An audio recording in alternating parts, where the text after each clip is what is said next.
ರುಜುಗಣಕ್ಕೆ ಭಕ್ತ್ಯಾದಿಗುಣ ಸಾಹಜವೆನಿಸುವವು ಕ್ರಮದಿ ವೃದ್ಧಾಬ್ಜ ಪದವಿ ಪರ್ಯಂತ ಬಿಂಬೋಪಾಸನವು ಅಧಿಕ. ರುಜಿನ ವರ್ಜಿತರಿವರೊಳಗೆ ತ್ರಿಗುಣಜ ವಿಕಾರಗಳಿಲ್ಲವೆಂದಿಗೂ ದ್ವಿಜ ಫಣಿಪ ಮೃಡ ಶಕ್ರ ಮೊದಲಾದವರೊಳಿರುತಿಹವು. ಆನಂದಸ್ಯ ಪದಂ ವಂದೇ ಬ್ರಹ್ಮೇಂದ್ರಾದಿ ಅಭಿವಂದಿತಂ ಪೂರ್ಣ ಸರ್ವಗುಣೈಕಾರಣಂ ಅನಾದ್ಯಂತಂ ಸುರೇಶಿತುಃ. ದಾಸವರ್ಯಂ ದಯಾಯುಕ್ತಂ ದೂರೀಕೃತ ದುರಾಶಿಷಂ ಹರಿಕಥಾಮೃತ ಸಾರ ವಕ್ತಾರಂ ಜಗನ್ನಾಥ ಗುರುಂ ಭಜೆ. ಶ್ರೀ ಹರಿಕಥಾಮೃತ ಸಾರ ಕಲ್ಪಸಾಧನಾ ಸಂಧಿ ಪದ್ಯ 12.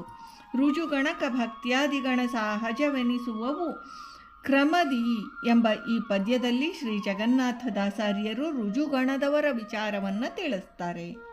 ಬ್ರಹ್ಮಪದ ಯೋಗ್ಯರಾದ ದೇವತಾಗಣಕ್ಕೆ ರುಜುಗಳು ಎನ್ನುವರು. ರುಜುಗಣಸ್ಥರು ಪ್ರತಿ ಬ್ರಹ್ಮಕಲ್ಪದಲ್ಲಿ 200 ಮಂದಿ. ಇವರಲ್ಲಿ ಸತ್ಯಲೋಕಾಧಿಪತಿಗಳಾದ ಚತುರ್ಮುಖ ಬ್ರಹ್ಮದೇವರು ರುಜುಗಣದರಸರು. 99 ಬ್ರಹ್ಮಕಲ್ಪಗಳ ಸಾಧನಾ ನಂತರ ಮೊದಲನೆಯ ರುಜುವು ಬ್ರಹ್ಮ ಪದವಿಗೆ ಬರುವನು. ಬ್ರಹ್ಮ ಪದವಿಯಿಂದ ಅವನಿಗೆ ಮುಕ್ತಿ. ಪ್ರಸಕ್ತ ಬ್ರಹ್ಮದೇವರಿಗೆ ಶತಾನಂದ ಎಂದು ಹೆಸರು. 100ನೆಯ ಬ್ರಹ್ಮಕಲ್ಪದಲ್ಲಿ ಬ್ರಹ್ಮ ಪದವಿ ಪ್ರಾಪ್ತಿಯಾಗುತ್ತದೆ. 100ನೆಯ ಬ್ರಹ್ಮಕಲ್ಪದಲ್ಲಿ 99ನೆಯ ಸ್ಥಾನ ಶ್ರೀ ವಾಯುದೇವರು. ಅವರು ಭಾವಿ ಬ್ರಹ್ಮರು. 98ನೆಯ ಸ್ಥಾನಗತ ಲಾತವ್ಯರೆಂಬ ರುಜುಗಳು ಭಾವಿ ಮರುತರು. ಇಂತಹ ರುಜುಗಣಕ್ಕೆ ಸೇರಿದ ಪ್ರತಿಯೊಬ್ಬ ರುಜುವಿಗೂ ಶ್ರೀಹರಿಯಲ್ಲಿ ಇರುವ ಭಕ್ತಿಯು ಸಮೀಚೀನವಾಗಿರುವುದು. ಅದು ಸ್ವಾಭಾವಿಕವಾಗಿರುವುದು. ಅಂತೆಯೇ ಅವರ ಉನ್ನತ ಮಟ್ಟದ ಜ್ಞಾನ ವೈರಾಗ್ಯಾದಿ ಸಮಸ್ತ ಗುಣಗಳು ಸಹಜ ಸ್ಥಿತಿಯಲ್ಲಿರುವವು. ಸೃಷ್ಟಿಗೆ ಬಂದ ಕೂಡಲೇ ಅಭಿವ್ಯಕ್ತವಾಗುವವು. ಸಾಧನಾ ದ್ವಾರ ಬಂದುದಲ್ಲ. ರುಜುಗಣಸ್ಥರು ಸ್ವರೂಪತಃ ಭಗವದ್ಭಕ್ತರು, ಅತಿರೋಹಿತ ವಿಮಲ ವಿಜ್ಞಾನಿಗಳು, ಸಿದ್ಧ ಸಾಧಕರು, ಜಾತಾಪರೋಕ್ಷಿಗಳು.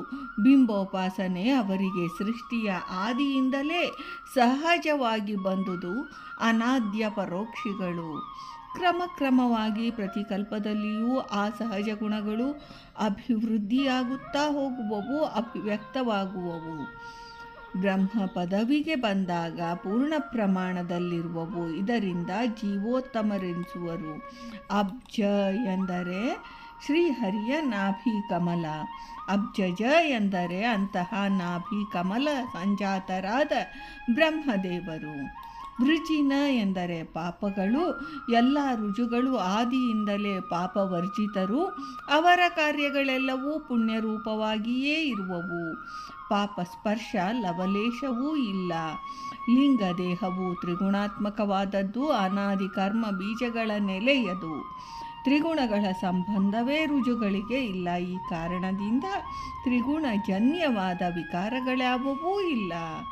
ಅಸುರಾವೇಶ, ಜ್ಞಾನ ತಿರೋಧಾನ, ಅಜ್ಞಾನ ಇತ್ಯಾದಿ ವಿಕಾರಗಳಿಂದ ದೂರರು. ಕಲ್ಯಾದಿ ಆವೇಶ ಎಂದಿಗೂ ಇಲ್ಲ. ಅತಿರೋಹಿತ ವಿಮಲ ವಿಜ್ಞಾನಿಗಳು. ಪರಶುಕ್ಲತ್ರಯ ವರ್ಗಕ್ಕೆ ಸೇರಿದವರು. ಬ್ರಹ್ಮ ವಾಯುಗಳು ಆಖಣಾಶ್ಮ ಸಮರು.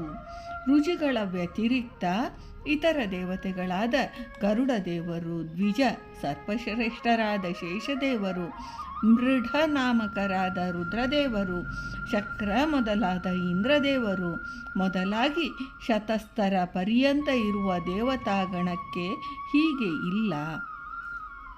ಅವರು ಜಾತ್ಯಾಪರೋಕ್ಷಗಳಾದರೂ ರುಜುಗಳಂತೆ ನಿತ್ಯಾಪರೋಕ್ಷಗಳಲ್ಲ.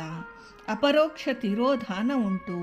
ಅಸುರಾವೇಶ, ಕಲಿಯ ಪ್ರಭಾವ, ಅಜ್ಞಾನಾದಿ ತ್ರಿಗುಣಜನ್ಯವಾದ ವಿಕಾರಗಳು ಉಂಟು. ರುಜುಗಳಿಗೆ ಲಿಂಗದೇಹವು ಕೇವಲ ಔಪಚಾರಿಕವಾಗಿರುವುದು. ದಗ್ಧ ಪಟದಂತೆ ಇರುವುದು. ತ್ರಿಗುಣಗಳ ಲೇಪ ಇಲ್ಲ. ಜೀವಕೋಟಿಗೆ ಸೇರಿದವರಾದ್ದರಿಂದ ಲಿಂಗದೇಹ ಔಪಚಾರಿಕವಾಗಿ ನೆಪ ಮಾತ್ರಕ್ಕೆ ಇದೆ ಎಂದು ಶ್ರೀ ಜಗನ್ನಾಥದಾಸಾರ್ಯರು ಈ ಪದ್ಯದಲ್ಲಿ ಹೇಳಿದ್ದಾರೆ. ಭಾರತೀ ರಮಣ ಮುಖ್ಯ ಪ್ರಾಣಾಂತರ್ಗತ ವೃಂದಾವನ ವಿಹಾರಿ ಶ್ರೀಕೃಷ್ಣಾರ್ಪಣಮಸ್ತು.